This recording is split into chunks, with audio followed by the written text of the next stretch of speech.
இதெல்லாம் பக்தர்கள் அவங்கள் வேண்டிக் கொண்டு கட்டியது. இது செயற்கையாக உருவாக்கிய ஒரு மலை போல் பண்ணியிருக்காங்க. இதில் அவங்களுடைய வேண்டுதலுக்கு தகுந்தவாறு அவர்கள் கட்டியுள்ளார்கள். அந்த அளவுக்கு மக்களுக்கு நம்பிக்கை. அது நம்பிக்கை என்று சொல்வதா, மூட நம்பிக்கை என்று சொல்வதா, ஏதோ ஒன்று அவர்களுக்கு இப்படி உள்ள சிலை வச்சுருக்காங்க குழந்தை பிறக்கணும்னு சொல்லிட்டு.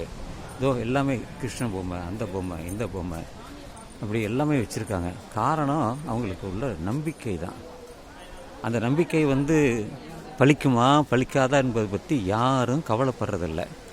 ஆனால் ஒரு நம்பிக்கை, நமக்கு இது நடக்கும் அப்படிங்கிற நம்பிக்கை தான். செய்யறதுனால என்ன தவறு? நம்புறதுனால எந்த தவறு இருக்கா? எதுவுமே இல்லை. நம்பிக்கோ, நம்ம நடந்தால் சந்தோஷம், நடக்கலையா சந்தோஷம் இல்லை, வீடு அவ்வளோதானே. இப்படித்தான் இந்த இடத்துல இவ்வளவும் கட்டியிருக்காங்க. வேண்டுதல் தான். ஸ்ரீ சுப்பிரமணிய சுவாமி திருக்கோயில், புரியுதுங்களா? எல்லாரும் அப்படித்தான். மக்களுடைய நம்பிக்கை அந்த அளவிற்குத்தான் இருக்கிறது. யாராவது சொன்னால் தான் நடக்கும். எதை வேண்டுனாலும் அது நடக்கும். அது எப்பொழுது நடக்கும் என்று தெரியாது.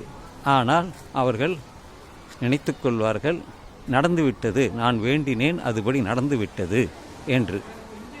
அப்படித்தான் எல்லோருமே கருதுகிறார்கள்.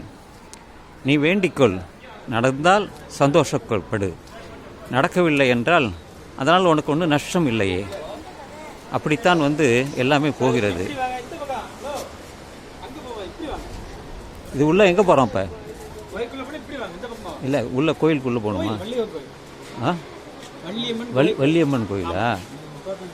சட்டையெல்லாம் கட்டணுமா? ஷர்ட்லாம் போட்டுக்கலாம், செப்பல் கழட்டுங்க, செல்ஃபோன் ஆஃப் பண்ணுங்க, அது ஓகே தானே? சரி, உள்ளே போயிட்டு வரேன்.